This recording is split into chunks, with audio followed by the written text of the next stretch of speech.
সন্তান জন্ম দিয়ে এত কষ্ট করে বড় করে লালন পালন করে তারপরে যদি সেই সন্তান মুখের উপর বলে যে আমার মা বাবাকে প্রয়োজন নাই, আমার বউ প্রয়োজন, তখন সেসব মা বাবার ভিতরটা কেমন চাই একমাত্র সেই মা বাবাই জানেন। আমি মনে করি এমন কুলঙ্গার সন্তান থাকার চেয়ে না থাকা অনেক গুণ ভালো। আসসালামু আলাইকুম, কী অবস্থা সবার? আজকে ব্লগটি সকাল থেকেই শুরু করছি। ঘুম থেকে উঠে কোনো বাজার ছিল না, তারপরে শ্বশুরকে বললাম যে আমারে কিছু ডগা কেটে দেন। তারপরে আমার শ্বশুর কিছু লাউয়ের ডগা কেটে দিল। এরপরে শুধু ফ্রিজে পাঙ্গাস মাছ ছাড়া আর কিছুই ছিল না, তো সেই পাঙ্গাস মাছ দিয়ে লাউয়ের ডগা দিয়ে আর কিছু আলু দিয়ে রান্না করব। আজকে ভিডিওটি থাকছে সারাদিন কি কি করলাম, কি কি রান্না করলাম, কি খেলাম, সব কিছুই নিয়ে। আর অনেকদিন পর মায়ের কাছে যাব, মার সাথে দেখা করতে, মানে মার কাছেও কিছুদিন থাকবো, কারণ আমার মা বর্তমান বাড়িতে একাই আছে। কি খাচ্ছেন না খাচ্ছেন, কিভাবে আছেন আল্লাহ ভালো জানেন, তাকে দেখার মতো কেউ নেই। আমার 5-6 বছর আগে আমার বাবা মারা গেছে, একটা মাত্র ভাই ছিল, সেও বউ নিয়ে চলে গেছে।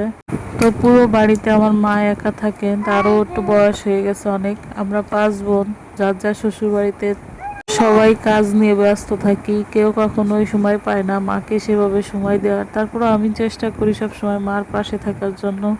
ভাগ্য করে এমন একটা স্বামী পেয়েছিলাম যার কারণে সব সময় সাপোর্ট করে। বাবার বাড়িতে যে ঘন ঘন যাওয়া, মার পাশে থাকা, সব কিছুতেই সে আমাকে সাহায্য করে এবং সে নিজে থেকেই বলতেছে যে মার সাথে দেখা করতে যাবা, ঠিক আছে তাই কিছু রান্না করে নিয়ে যাও। অনেক দিন হলো হয়তো সে নিজে রান্না করে ভালো মন্দ কিছুই খায় না, তো আমিও চিন্তা করলাম যে ঠিক আছে জামাইয়ের কথাই শুনি। তো এখানে পাঙ্গাস মাছের কিছু ডিম ছিল বেশ কিছুদিন ধরে ফ্রিজে, তাই আজকে চিন্তা করলাম যে ওটা দিয়ে কিছু পেঁয়াজু ভেজে নিই, তাই সুন্দর করে মচমচে করে কয়েকটা পেঁয়াজি ভাজি করছি। তো এখান থেকে শ্বশুর শাশুড়িরে কিছু দেবো, তারপর আমরা নিজেরা খাবো আর কয়েকটা মার জন্য নিয়ে যাব। তো এই যে আমার দুইটারে আমি এইভাবে দরজার পাশে এইভাবে রেখে যাই, কারণ ছোটোটা দরজার এই পাশে পড়ে যেতে পারে, তার কারণে কোনো কাজ করতে হলে এইভাবে ঘরের মধ্যে বসায় রাখি আর দরজা এইভাবে দিয়ে রাখি।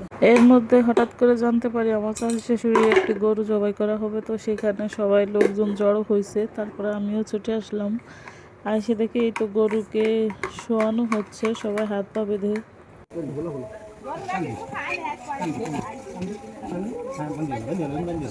কিরম পেট ফুলছে না, মনে হচ্ছে উপর দিয়ে ফাইটে যাচ্ছে আমরা।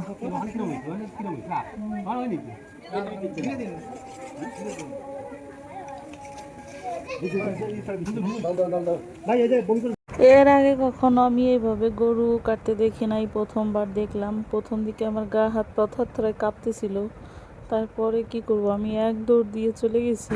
ওই দিক দেখে আমার চাচি শাশুড়ি খুব কান্নাকাটি করতেছে তার গরুটাকে এভাবে চলে যেতে দেখে, তা সেও খুব কষ্ট পাচ্ছিল, কারণ একটা জিনিস এতদিন পুষলে তার প্রতি অনেকটা মায়া জন্ম, সেই মায়া ত্যাগ করা এতটাও সহজ না, শুধু মানুষের মধ্যেই কোনো মায়া জন্মায় না।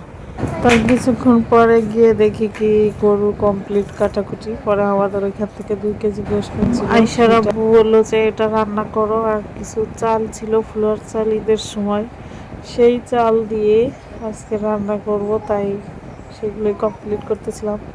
আর 2 কেজি কিনছিল, ওনার ব্যবসা করে এক জায়গায়, ওনার একটা কাস্টমার কিনতে দিয়েছিল তার জন্য, তো এটা আবার নিয়ে যাবে এখন যাওয়ার সময় দোকানে। তো এখন আমি এই 2 কেজি গোশ ধরেই রান্না করব, এখান থেকে 1 কেজির মতো উঠায় রাখবো মার জন্য, মাকে দেখতে যাওয়ার সময় নিয়ে যাব। আর 1 কেজি আছে রান্না করব। অবশ্য আমাদের ফ্রিজে আরও আগে থেকে গোশ কিনা ছিল, ভাবছিলাম ওইটাই রান্না করে নিয়ে যাব। যেহেতু আজকে কিনছে, তো ওর আব্বু বললো কি আজকে সাজো তাই রান্না করে নিয়ে যাও, আর ফ্রিজের ওটা তো অনেক আগের দিনের রয়েছে, থাক পরে বাড়ি এসে একসময় রান্না করে খাবে। তো নর্মালি রেখে দিছিলাম, ভাবছি বাবু ঘুমাইলে তারপরে রান্না করব। তো আমার পাকনা মেয়ে এখনো সজাগ আছে, ঘুমায় নাই। তারপরে ফ্রিজের মধ্যে আগে থেকে মশলা বাইটে রাখছিলাম, এই যে আইসক্রিমের ডিব্বা, এগুলোতে কিন্তু আইসক্রিম নাই, সব আমার মশলাপাতি রেখে দিছি। আমার মতো খেয়ে কেউ মশলাপাতি রাখেন অবশ্যই জানাবেন কমেন্টে। এটা হচ্ছে আমাদের গ্রামের মানুষের একটা নিয়ম যে একটা কৌটা পাইলেই হয়েছে, আর ওইটা যে কোনো কাজে ব্যবহার করবো। তো রান্না সব কিছু একবারে ধুয়ে কুটে গোছ গাছ করে তারপরে আমি রান্না শুরু করি, কারণ গ্যাসের চুলায় একটার পর একটা দেওয়া যায় আর তাড়াতাড়ি রান্নাটা শেষ করা যায়। এই কারণে এইখানে প্রায় 2 কোটার থেকে অনেক কম চাল ছিল, তা ভাবলাম 2জন মানুষ হয়ে যাবে। মেয়েরা তো ওইভাবে খাবার খায় না, বড় মেয়েটা অল্প একটু খায়। এই যে এখানে আমি বৃষ্টির পানি দিয়ে ধুচ্ছিলাম চাউল। আমি বৃষ্টির পানি ব্যবহার করি কারণ আমার একটা ট্যাঙ্কি আছে, যেটা আপনাদের অন্য কোনো ভিডিওতে দেখাবো। একবার পানি ধরলে সারা বছর সেই পানি ব্যবহার করতে পারি। অনেক বড়, 300 লিটারের হচ্ছে ওই ট্যাঙ্কিটা। তো এখানে হালকা আদা রসুন একটু ভেজে তারপরে চাল দিয়ে দিলাম। এইভাবে ফুলার ভাত রান্না করলে আমার কাছে অনেক সুন্দর একটা ফ্লেভার আসে, তার জন্যই ব্যবহার করছি। আগে থেকে পানি দিয়ে রাখছিলাম রাইস কুকারে, পানিও গরম হয়ে গেছে, তো এখন চাল দিয়ে দিছি, একটু পরে হয়ে যাবে। একটু লবণ দিয়ে ঢাকনাটা অর্ধেক কাত করে রাখবো, ভাত হয়ে যাবে। আর এদিক থেকে গরু গোস্তটাও রান্না করার জন্য বসাই দিছি। তো সব প্রকার মশলা কষায়ে তারপরে রান্না করব। আমি তো এইভাবেই রান্না করি। আপনারা কে কীরকম রান্না করেন অবশ্যই কমেন্টে জানাবেন।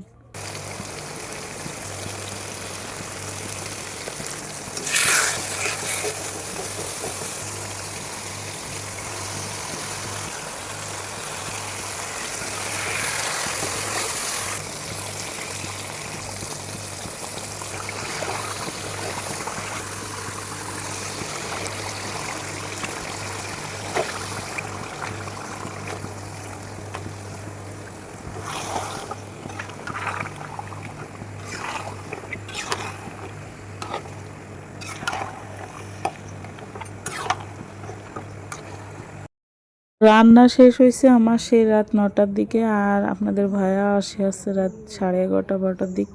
তো এখন বাজাচ্ছে রাত 11টা। তো এখন খেতে বসছি।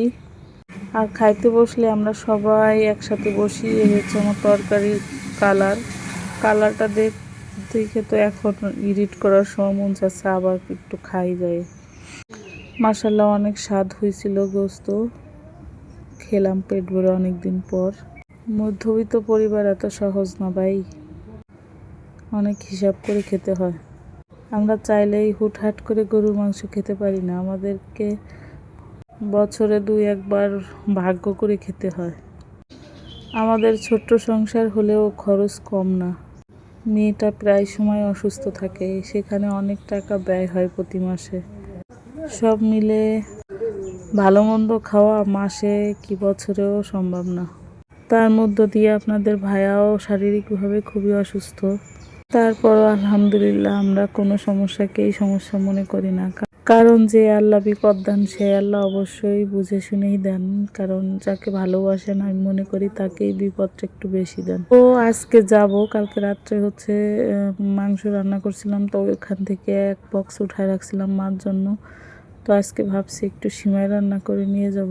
যদিও আমার মার ডায়াবেটিক্সের সমস্যা আছে, অত মিষ্টি খান না, তারপরেও ইউনিক কিছু খাবার হলে তো যে কারোরই খেতে মন চায়। সেই থেকে আজকে ভাবছি যে একটু শাহি সিমাই রান্না করব, যেহেতু অনেক দিন হয়েছে ঈদ সিমাই আর মাঝে খাওয়া হয়নি। তা আমার বড় মেয়েটা মাঝে মধ্যেই বলে আম্মু এটা রান্না করে দাও, ওটা রান্না করে দাও, ওর জন্যই মূলত এগুলো রান্না করা। তো এখানে আগে থেকে ঠান্ডা দুধ উঠায় রাখছিলাম, সেটার মধ্যে যে কর্নফ্লাওয়ার একটু দিয়ে ঘুটে তারপরে দুধের মধ্যে দিয়ে দিলাম। তো এখানে আমার একটু ভুল হয়ে গেছে, দুধ আরও একটু জাল করে নেওয়া উচিত ছিল, যেহেতু দুধটা খুবই পাতলা। তারপরে এই যে কর্নফ্লাওয়ার দিয়ে নাড়তেছি তো একটু গাঢ় হচ্ছে না, তারপরে আরও 1 কাপ কর্নফ্লাওয়ার দেওয়া লাগছে আমার পরে। তারপরে যখন একটু ঘন হয়েছে তারপরে সেট করছি। আর এই যে সিমাই আমি আগে থেকে ভেজে রাখছিলাম, তো এই বক্সে বসাবো, যার কারণে এই বক্সে আগে থেকেই করে নিচ্ছে। সিমাই দিয়ে সেট করে রাখতেছি।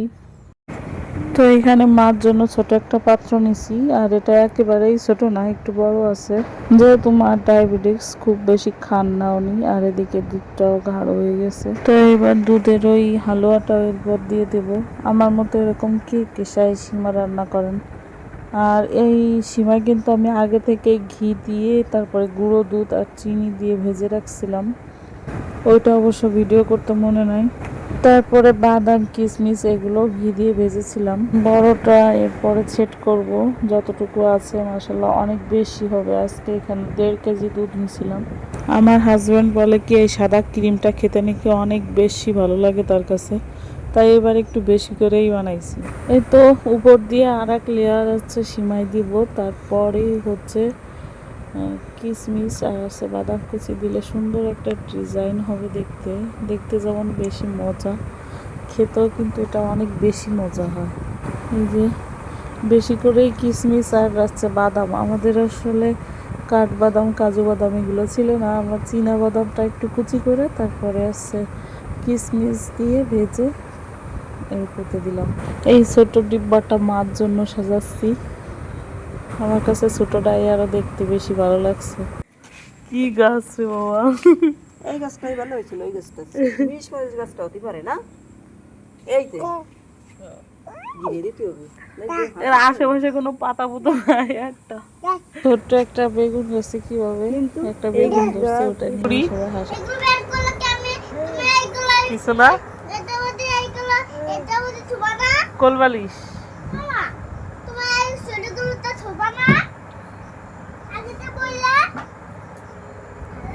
কি করো মাইশা, কি করো? বালিশটা কার? তোমার? তোমার না, তা কার? আপার। শোন,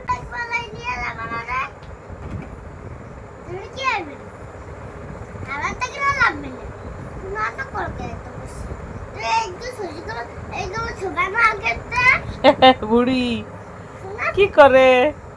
হ্যাঁ